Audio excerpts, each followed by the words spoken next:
ఒక ఆయన అడవిలో కట్టెలు కొట్టడానికి వెళ్ళాడు. ఆయన అడవిలో కట్టెలు కొడుతున్నటువంటి సందర్భంలో ఎంత కష్టపడినా కూడా ఆయన కష్టానికి ప్రతిఫలం దొరకట్లేదు.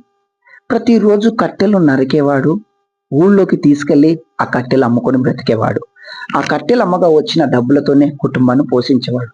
కానీ ప్రతిరోజు కుటుంబ పోషణ దినదినము ఒక గండంగా ఆయనకు గడిచేది.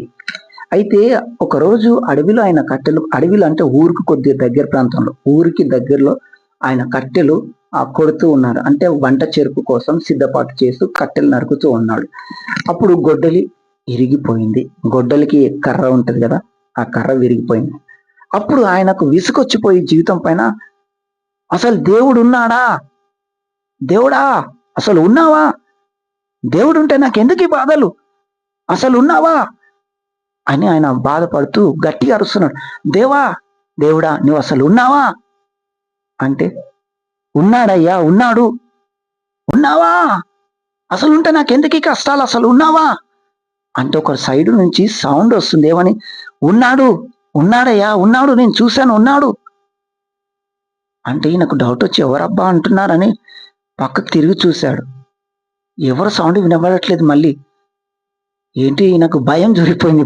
భయపడుతూ ఉన్నాడు. మళ్ళీ అంటున్నాడు, దేవుడా నువ్వు నిజంగా ఉన్నావా అంటే ఇంకో సౌండ్, ఉన్నాడయ్యా, ఉన్నాడని చెప్తున్నాను కదా, ఉన్నాడు, నేను చూశాను, కళ్ళారా చూశాను కాబట్టి నేను చెప్తున్నాను, ఉన్నాడు అని ఆ సౌండ్ వినబడంగానే చూస్తే, ఎక్కడ అని చూస్తే అక్కడ సమాధి దగ్గరలో నుంచి సౌండ్ వినబడుతుంది.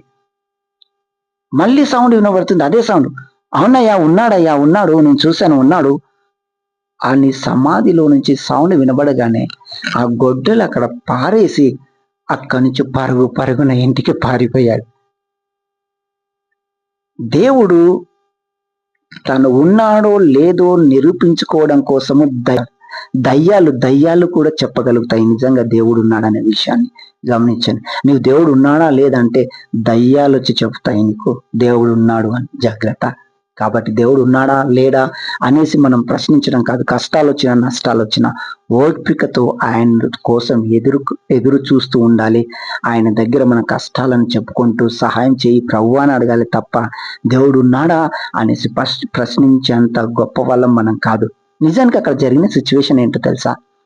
ఆయన ఎప్పుడైతే దేవుడు ఉన్నాడా అని అంటున్న సందర్భంలో ఆ ఊరు పక్కన పొలిమేర కాబట్టి ఆ ఉదయం పూట ఒక ఆయన మల విసర్జన కోసం అక్కడికి వచ్చాడు. అదే చెంబు చేత పట్టుకొని సమాధి పక్కన కూర్చున్నాడు. అదే టైంలో ఆయనకు ఫోన్ కాల్ వచ్చింది. ఏమని అంటే, మొన్న మా మామయ్య గారు తప్పిపోయారు కదరా, నీకు కనిపించారా అని అటు నుంచి ఆయన మాట్లాడుతున్నప్పుడు ఈయన ఇక్కడ నుంచి, అరే ఉన్నాడు, నేను చూశాను రా, ఉన్నాడు రా అంటే, అరే నిజంగా చూసావారని అంటే, అరే నిజంగా చూసాను రా, ఉన్నాడు. అది సిచ్యువేషన్ అక్కడ వాళ్ళు మాట్లాడుకుంటున్నటువంటి సిచ్యువేషన్. అవతల వ్యక్తి ఏం మాట్లాడుతున్నాడో ఫోన్లో మాట్లాడుతున్న వాళ్ళకి వినబడుతుంది. కానీ ఆ మాటలు ఈయనకు వినబడలేదు. ఈయనకు వినబడిన మాటలు ఏంటంటే, ఉన్నాడు అనే మాటలు మాత్రం వినబడ్డాయి. ఆ మాటలు వినగానే ఈయన దయ్యమే మాట్లాడుతుంది సమాధిలో నుంచి అనుకొని భయపడి అక్కడి నుంచి పారిపోయాడు. నిజానికి గమనించండి, దేవుడు ఎవరినైనా వాడుకోగలుగుతాడు. దేవుడు ఉన్నాడా, ఉంటే నాకు కనిపించడే అనేటటువంటి ప్రశ్నలు వేసేంత గొప్ప వాళ్ళం మనం కాదు. కాబట్టి దేవుని ప్రశ్నించడం మానేయండి. కష్టాలు వచ్చినా నష్టాలు వచ్చినా అందులో ఓపికతో ఉండి దేవుని కోసం కనిపెడితే నీకు సహాయం చేస్తాడు. బుద్ధిహీనులు దేవుడు లేరని తన మనసులో అనుకుందురు అని బైబిల్ గ్రంథంలో ఉంది. బుద్ధిహీనులు ఏమనుకుంటారంటే దేవుడు లేడు అని అనుకుంటారు. కాబట్టి మీరు బుద్ధిహీనులుగా ఉండకూడదు అనేటువంటి అది నా యొక్క ఆశయం. కాబట్టి మీ కష్టాలు వచ్చినప్పుడు, కన్నీళ్ళు వచ్చినప్పుడు దేవుడు ఉన్నాడా, ఉంటే కనబడరే అని నువ్వు దేవుని ప్రశ్నించకూడదు. అలా ప్రశ్నించారనుకోండి, అలా పారిపోవాల్సి వస్తుంది. కాబట్టి మనం దేవుని ప్రశ్నించేంత గొప్ప వాళ్ళము కాదు. కాబట్టి మనకి ఏ కష్టం వచ్చినా నష్టం వచ్చినా ఓపికతో కలిగి ఉంటే ఆయన సమాధానం ఇస్తాడు. ఆ కష్టాల నుంచి నేను బయటపడేస్తాడు, నేను దీవిస్తాడు, ఆశీర్వదిస్తాడు, ఇతరులకు ఆశీర్వాదకరంగా నేను మారుస్తాడు. May God bless you. Thank you.